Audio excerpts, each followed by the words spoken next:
So, talks by Sri Nisargadatta Maharaj. Consciousness and the absolute. We are seeing that today's is talks on November 17th, 1980. Om Shri Gurubhyo Namaha Harihi Om Shri Ganeshaya Namaha. Questioner. Don't you have to discard all knowledge? Maharaj. You must have a thorough knowledge of this consciousness, and having known everything about the consciousness, you come to the conclusion that it is all unreal and then it should drop off. Having listened to these talks, sit and meditate. That which I have heard, is it true or not?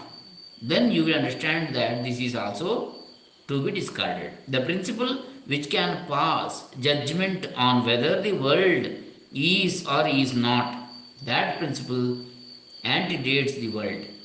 That by which everything is known, whether it is or is not, who knows this?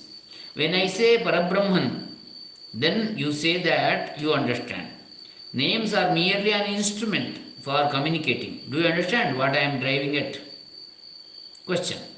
The Jnani knows that this is all an illusion, that there is no path. But if from within the illusion one is convinced that there is a path and there is somewhere to go, does it make sense to use techniques to get to that further illusion? Maharaj says, illusion? Is it a word or not? Question. It is a word that relates to a concept. Maharaj, that is also a name only, is it not? Yes. So, what illusory word do you want that will satisfy you? That is the question. Mhm. Next, November 18, 1980. Maharaj says, my present outlook is without limitation, total freedom. Ultimately, one must go beyond knowledge, but the knowledge must come, and knowledge can come by constant meditation. By meditating, the knowledge I am gradually settles down and merges with universal knowledge and thereby becomes totally free, like the sky or space. Those who come here with the idea of getting knowledge, even spiritual knowledge, come here as individuals aspiring to get something. That is the real difficulty. The seeker must disappear. When you know your real nature, the knowledge, when you know your real nature, the knowledge I am remains, but that knowledge is unlimited. It is not possible for you to acquire knowledge, your knowledge. It is not possible to acquire knowledge. You are knowledge. You are what you are seeking. Your true being exists prior to the arising of any concept. Can you, as an object, understand something that existed prior to the arising of a concept? In the absence of consciousness, is there any proof of the existence of anything? Consciousness itself is mind, is thought, is all phenomena, all manifestation. Apprehending this is being dead to I am the body while alive. This kind of knowledge comes only in a rare case and is a very elusive kind of knowledge where no effort is necessary. In fact, effort itself is a hindrance. It is intuitive understanding. Questioner. Then, should all spiritual disciplines be dropped? Maharaj. At the highest level, this is so. At the earlier levels, you have to do your homework. Those who are able intuitively to grasp this lose their interest in worldly affairs. Having lost it, what will they get? Whatever they have lost, they will have lost as an ordinary person. But what they get in return will be fit for a king. Those who have comprehended and who have reached a certain stage will not ask for anything, but everything will come to them spontaneously. There will be no wish for it. Nevertheless, it will be there. That's called Aptakama or Avaptakama or Purnakama or Atmakama. This does not happen for an individual, it happens for the universal manifestation or for the one who has become one with his true nature. For the Jnani, only witnessing is taking place. November 20th, 1980, Maharaj says, the principle which can know itself is in the organism. In a worm crawling, it is there because the worm knows itself instinctively. By listening to my talks, you will be transformed back to your original state prior to your birth. Right now, in spite of your present life, it will happen. My present talk is quite different now at a higher level. Therefore, I do not invite anybody to listen to my present talks. I recommend that nobody should come and listen because they will develop a dispassion for their family or daily life. Language energy and vital breath energy should merge and stabilize. Otherwise, if you allow them to go outward, they will be dissipated. If you want peace, stabilize at that point where you started to be. Stay put there. Om is the unstruck sound, the unpronounced word. You don't respond to my talks. You have not been able to perceive the nature of your consciousness. Consciousness is something like the drama of a play acting. You are unsupported, you have no support at all. The birth, the parents, all this is illusion. Taking the body as oneself is the accident. If you don't cling to the body as your identity, everything is alright. When beingness forgets itself, that state is Parabrahman. This knowingness is not your true state. It is the outcome of the food essence body. And you, the absolute, are not that. November 21 to 1980. Maharaj says, whatever I had thought earlier has now changed. What is happening now is that even the slightest touch of individuality has completely disappeared, and it is consciousness as such which is spontaneously experiencing. The result is total freedom. All the time there was complete conviction that it was consciousness which was experiencing, but that I, which the consciousness was experiencing, was there. Now that has totally disappeared. Therefore, whatever happens in the field of consciousness, I, who am there before consciousness, am not concerned in any way. The experience is of consciousness experiencing itself. Nevertheless, understand what consciousness is. Even if consciousness is not an individual, the basis and source of consciousness is in the material. What I say is still in the conceptual world, and you need not accept it as a truth. Nothing is the conceptual world is true. Once the disease was diagnosed, the very name of disease started various thoughts and concepts. Watching those thoughts and concepts, I came to the conclusion that whatever is happening is in the consciousness. I told the consciousness, it is you who is suffering, not I. It is you who is suffering, the body, mind, etc., but not I. If consciousness wants to continue to suffer, let it remain in the body. But if I want to leave the body, let it. Either way, I am not concerned. All kinds of things were happening, thoughts and experiences, and they were credited to my account. But once I have seen what it is, all those account books have been burned, and I no longer have any account.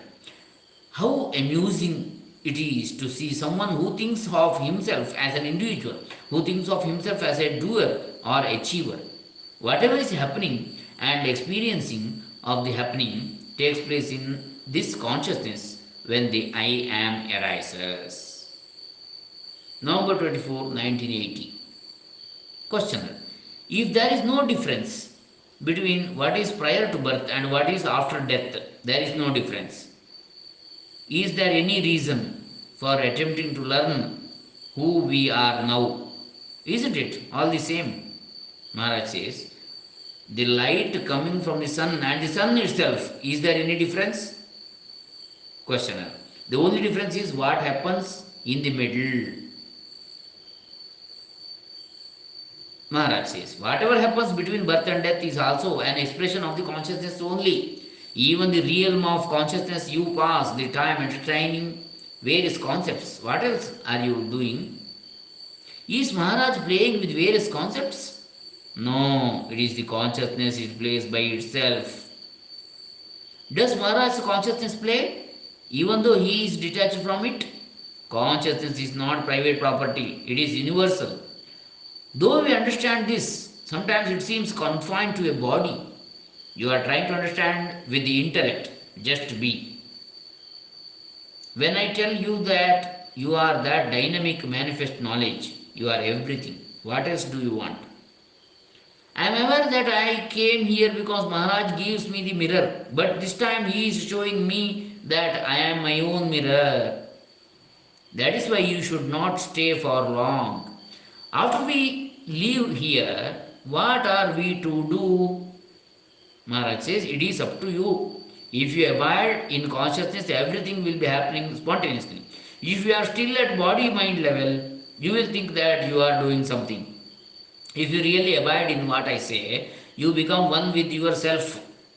Then people will be serving you. They will fall at your feet. Whatever is necessary for you will happen. Activities are bound to happen. Consciousness can never remain inactive. It will always be busy. That is its nature. When you come here, you have certain expectations, certain aspirations, but after listening to my talks, you lose all that. Question. Even when I have an intuitive understanding of this, what is this reluctance to give up all that I am not? Maharaj says, you have not stabilized firmly in that understanding. Your conviction should be such that no question at all should arise in future about that. For example, a person is dead and has been cremated. It is all over. Is there any question about that? Like that, it will be all over. Question. What effort do I need to make toward that? Effortlessly, just be. When the consciousness fully understands the consciousness, will it embrace the body as itself? It is in totality. It is not going to pick out a fragment of the manifestation, that is body, and say, I am this. It won't say. The consciousness expresses itself as a does a light. This five elemental play is the manifestation of consciousness, the effulgence of consciousness only. The play of the five elements will finally merge into the consciousness because it is an outcome of the consciousness. November 25, 1980. Maharaj says, people come here and stay for days, weeks, even months. The first few days they have heard takes root, and that is when they should leave, so that what has taken root will have time to grow and blossom. As soon as the seed takes root, they must go. What has taken root must bloom, must express itself within each heart. Questioner. Maharaj has said in this respect that the teachings were his gurus, but the understanding was his. Nisargadatta Maharaj says, my guru told me that consciousness alone is the guru. All other developments sprouted within me. The fruit should grow on your own plant. I should not sow my understandings in you. I have no use for traditions or traditional knowledge. If you do this latest research on tradition, you will see that it is all a concept. I am concerned with only one fact. Here I was in my wholeness, not even aware of my awareness. Then suddenly this consciousness sprang up. How did it come about? That is the question which needs investigating. One must understand how clever this fraud of Maya is. First, it shows us our body and makes us believe that we are the body, but the body is nothing but a speck of fertilized sperm, and in that sperm, the consciousness is latent. You see what a fraud it is. The essence of the body is the essence of the food stuff. And this consciousness lies dormant in it from the very beginning. In that state of consciousness is the entire universe. Having seen this, whoever has understood is bound to be quiet, knowing that this is only a transient happening. An enormous structure of concepts being taught to us as knowledge is based on the simple appearance of consciousness. So here we shall end November talks. Next we shall continue with the December 5, 1980 talks of Nisargadatta ji Maharaj. Hare Rama, Sadguru Charanarpitamastu. Sarve Jana Sukhino Bhavantu, Lokas Samasta Sukhino Bhavantu, Sajjana Santu, Nirbhayaha, Om Tat Sat. Krishna Arpanamastu.